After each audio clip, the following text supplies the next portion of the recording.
Welcome back to Bullet Catcher Gaming. This is, of course, Ghost Recon Breakpoint. Now, let me just start by saying apologies for not uploading the amount of content that I normally would do these past few weeks. Work has been absolutely insane for me. I've been working crazy hours. So, huge apologies for that. Over the coming weeks, that will improve hugely. But I will jump on to a better note, and that is that we have reached 6,000 subscribers, and that is all down to you. So thank you so much. And if you're watching this and you're not subscribed and you would like to subscribe, we would hugely appreciate that. Very rarely ever ask anyone to subscribe. So thank you so much. We do have a Discord as well, a very active Discord, where we record our podcasts. So if you would like to be on the podcast, because it is a community podcast, come on, put your name down, and you can jump on. And so, yeah, it's very busy, over 1,000 people on there, so go and have fun. There's photos, competitions, all sorts of things like that. It's always active, it's never quiet. So, yeah, hopefully you'll enjoy it. So, this video, obviously we know that Motherland is coming on November the 2nd.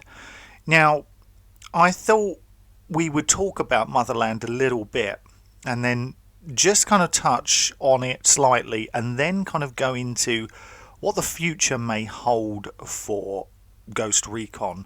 Now, obviously there's breaking news that there is, a rumour that there's a new Splinter Cell game in the works by Ubisoft, so that's interesting. Any Splinter Cell fans out there might really enjoy that news. About time. It's been a long time. So let's start off with Motherland. I mean, I'm going to give a big shout out here to A Squad Gaming. He discussed this on one of his roundtables. Entertaining if you have not seen it.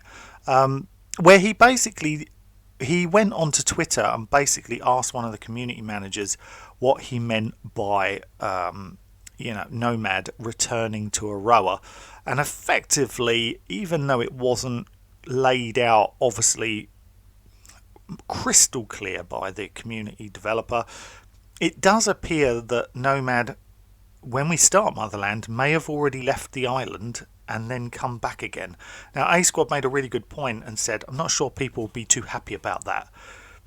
And I agree. I don't think people will be too happy about that. If we're going to leave the island, we should have seen him leave the island. We should have played that out. I'm not quite sure what's going on there, but it's a very strange if that's what's happened. Not sure why they would go down that road, but it looks like they have. Maybe, it might actually be really entertaining the way they've done it. We won't know for a few more weeks. But other than that, we don't know a hell of a lot about it, obviously, apart from Bowman and those kind of things. And obviously, we've seen the teaser trailer. Hopefully, we'll get a full trailer, and we know that we're going to get a live stream by Ubisoft. Now, of course, Ubisoft have said themselves in one of their updates that they did a long time ago, months ago, that one of the things about this update was that it was going to give longevity to the game.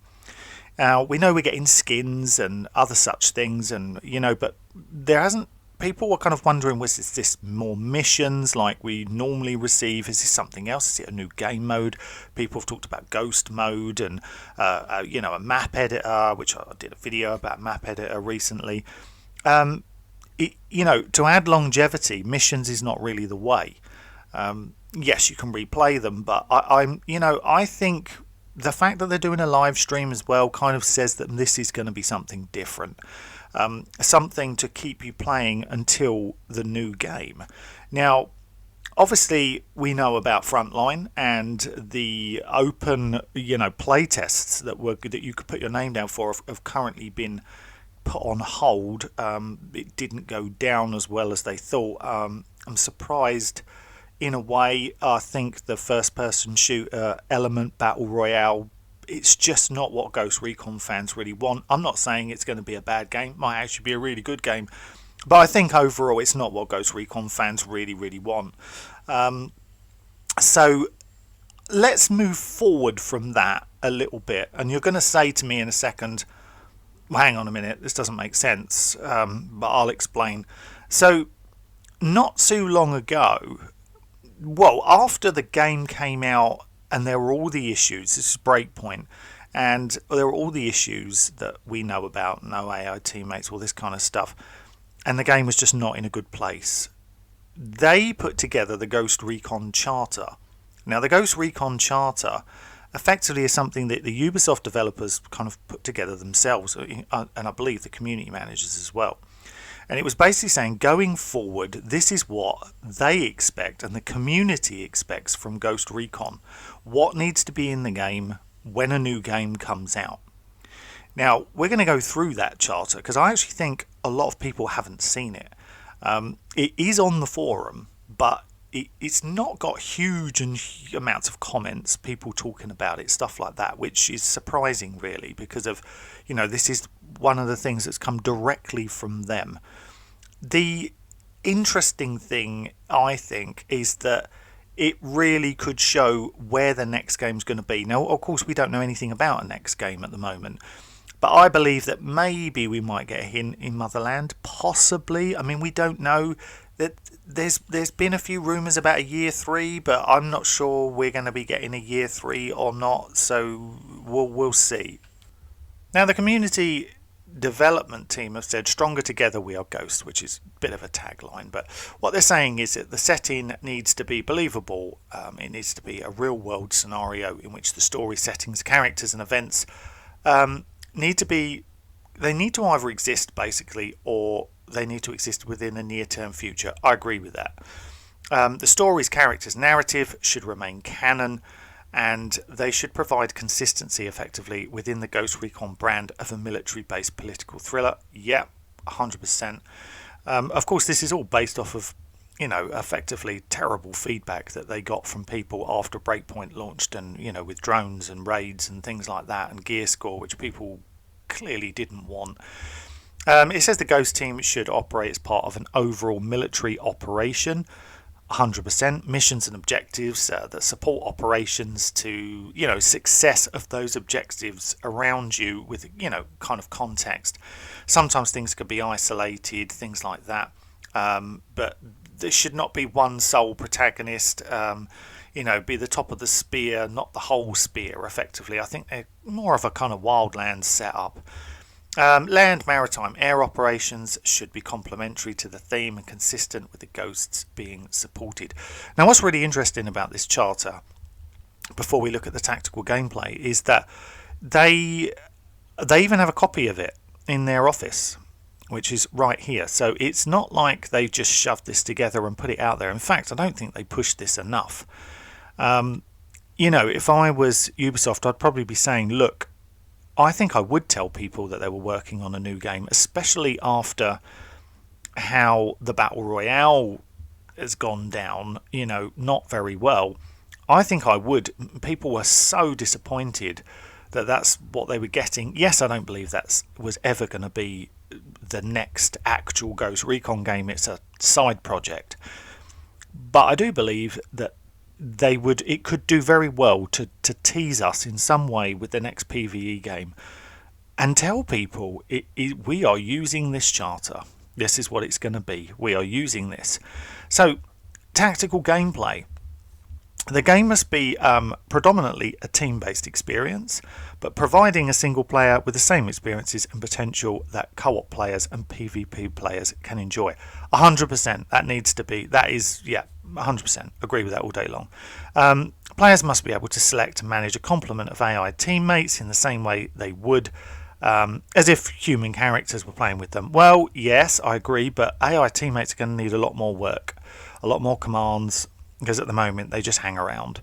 I think a lot of people have now said, yes, it's nice to have them back. They should have always been there in Breakpoint from the beginning, but they do need a hell of a lot of work. There are other games, I mean, even Sandstorm, they operate so much better than they do in Breakpoint. Personally, on my own personal experience, they need lots of work. They need to be invisible. When they're hiding, they need to be invisible. They just walk around in front of people, yet the enemy can't see them. Things like that's all got to stop. So tactics maneuvers, that a co-op player can request of their human teammates should be available to a single player. Well, that doesn't happen either at the moment because they can't drive vehicles, things like that, and they should be able to. But yeah, the squad size should stay the same with a mix of human and AI characters. I agree. I think you should be able to have 8 going forward, and I think in that 8 you should be able to choose 4 human characters if you want, and then 4 AI teammates if you want. I think you should be able to just mix and match. All NPCs, including civilians, should feel organic, unscripted and natural, and NPC combatants well trained and disciplined with an aggressive level suitable to the circumstances. AI must behave in a realistic and challenging way and use tactics appropriate to the units and factions to which they belong. Well, they don't do that really at the moment. Where's their night vision? They should be able to, they can see you just as easy in the day as they can at night. That's not realistic. They can see you if you're wearing snow camo in the snow. They can see you just as easy as if you're wearing, I don't know, bright orange in the snow. It makes no difference. That needs to all change. They can't even lay down and shoot, which is absolutely crazy. Stuff like that all needs to change in the next game. We need this. They need to put a lot of work into this, and really, with how Frontline's gone down, with how Breakpoint went down, and I think Breakpoint's a good game, but it was in a poor state when it came out. This is what they need to do. They need to win everybody back. They need to make a kind of Wildland style game, in my opinion, and just build on that and keep building on that. And just keep adding and adding and adding and adding to the realism as well.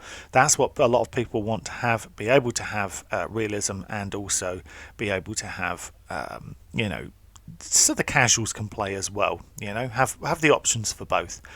But yeah, so difficulty levels mode should provide options to allow players to customize the experience they want, of course. Providing as much intel and assistance as desired. Well, that's good. Add all that stuff so you can reduce that or have it if you don't want to go looking for things. Customization should be available for all parameters, clothing, weapons, and all the rest of it. Health and stamina must be variable, impacted on what happens to the player. Of course, that's normal.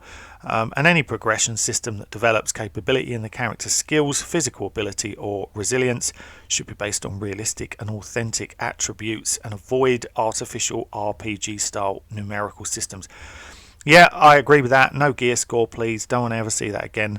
And I also think that, don't give us things like skill points if you have absolutely nothing to spend them on, like literally nothing. We've all got hundreds sitting there and you can't spend them on anything. Equipment, weapons, clothing, vehicles must be real world and appropriate to the theme and the story. Players should be afforded the ability to customize their appearance and loadout and that of their teammates. Yes, totally agree with all of that.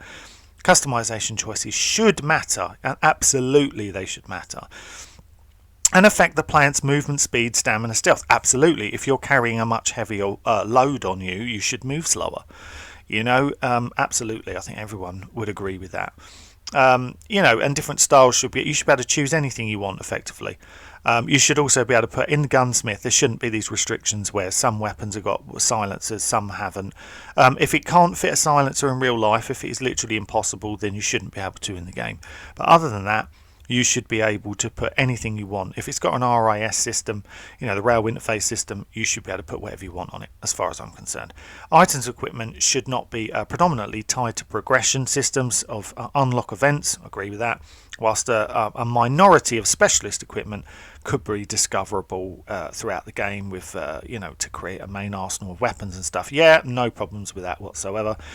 Gunsmith is an important part of the franchise and should provide full customization and tuning for all weapons and attachments. Yes, please, and stop giving us multiple versions of an M4. Instead, just give us an M4 and let us change it however we want and create any versions of those M4 based on that initial M4 platform you've given us. That's what I would like to see. Performance of the equipment in terms of ballistic modelling and damage should be close to the real world, absolutely, within the limitations of a game environment, graphics, all that kind of stuff, not modified to an immersion breaking amount, but keeping the shooting action feel of the control system consistent with a satisfying shooting experience. Well, I agree with that, and that's one thing that needs probably changing more than anything from Breakpoint, is that the shooting experience is not always a good one in terms of the bullet drop can be terrible sometimes. Obviously, distance to kill is the distance you can see to kill is absolutely dreadful. I think some people say 500 kilometers is pretty much it. 500 meters, sorry, it's pretty much that's it. Once you get past that, you can't even see the enemies, and you send your drone up, and there they are. But you can't shoot them, and that's crazy. Even Wildlands, it was at least double that. It should be made, it should be quadrupled, as far as I'm concerned. And that should never happen, especially with next gen consoles and powerful PCs and things like that out there. There's just no need for it. So let us know what you think. What do you think of the Ghost Recon Charter? Do you think they will stick to it? Do you think they won't? I think they will, because I think they've seen now that you can effectively almost crush a franchise by not listening to the fans. I think Motherland's going to be very interesting. Looks like we're going to get some new enemies, things like that in there. And it's going to be a very different experience to what Breakpoint is. It's going to kind of, I think, revolutionise Breakpoint to a certain extent and really make the game interesting. But let us know what you think about a future game and Motherland. And we will see you again very soon on the next one. Thank you for watching. Bye-bye.